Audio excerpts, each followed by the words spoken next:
Hello everybody, this is Mr. Richards again. Today we want to talk about science room expectations. My basic philosophy is that you have a right to an education, you have a right to a great education, but you do not have the right to bother others and stop them from getting their great education. Now the Family D discipline plan calls for a three-strike system, for one strike for each minor infraction. Three strikes will lead to early referral, and they will reset at the beginning of each new quarter. Major infractions like cheating or swearing or doing what these guys are doing can get you an immediate detention and a trip down to the office. Get going.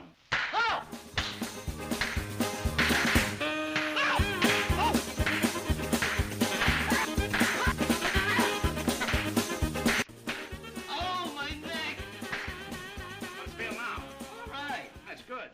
Procedures and basic behavioral expectation. Upon entry, the first thing you should do is put your attendance stick in the proper cup. You should go directly to your seat after the attendance stick, unless you have a good reason to not be seated, like talking to me or sharpening your pencil, throwing something out. Don't just loiter around. After being seated, feel free to chat with your friends. Just keep the volume under control. Just like in real life, sometimes it's appropriate to be loud and playing around, like if you're at the playground. And there's other times when you should be a lot more quiet and respectful of the situation, like let's say you're visiting somebody at the hospital. In class, you got to do the same way.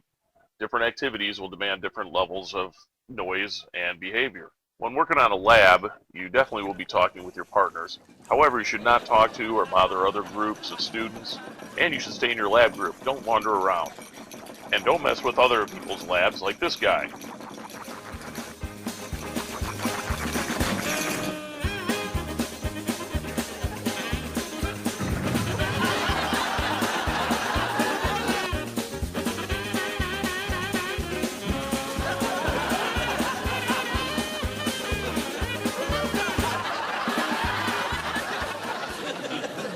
During lecture and class discussion, I'll ask you to get out your science notes. When I'd say that, I mean to get out your notebook that you will use to take notes on. You must take written notes. It is not an option. I will help guide you on what is important. As you can see on this slide, look for the star. Those are key points that you should definitely write down. Raise your hand if you have a question or comment, and be sure to listen to your classmates' questions and comments. Be respectful to them. Not like this situation. The common man had access to the same information that used to be available only to the privileged few. And who would you like me to make this out to, my darling?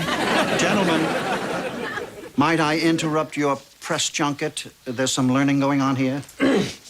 Maybe you feel it's important to learn that Gutenberg invented the printing press, but pop culture and these pouty lips have made me a star.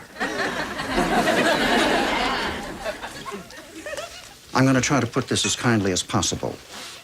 The show has turned into a circus, and you three are driving the tiny car. Sit down. Stay where you are. For the first time, I choose to walk out on you.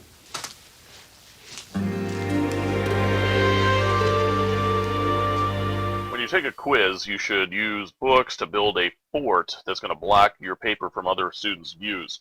Only keep your eyes on your own paper.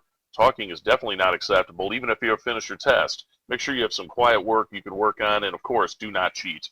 When the office calls on the intercom, be quiet immediately so I can hear, and don't talk to the intercom unless you're supposed to. You must have permission to leave the classroom during the class period, and of course, always say please and thank you when asking and receiving something. If somebody's bothering you or being too loud, ask them to be quiet, please. Don't tell them to shut up.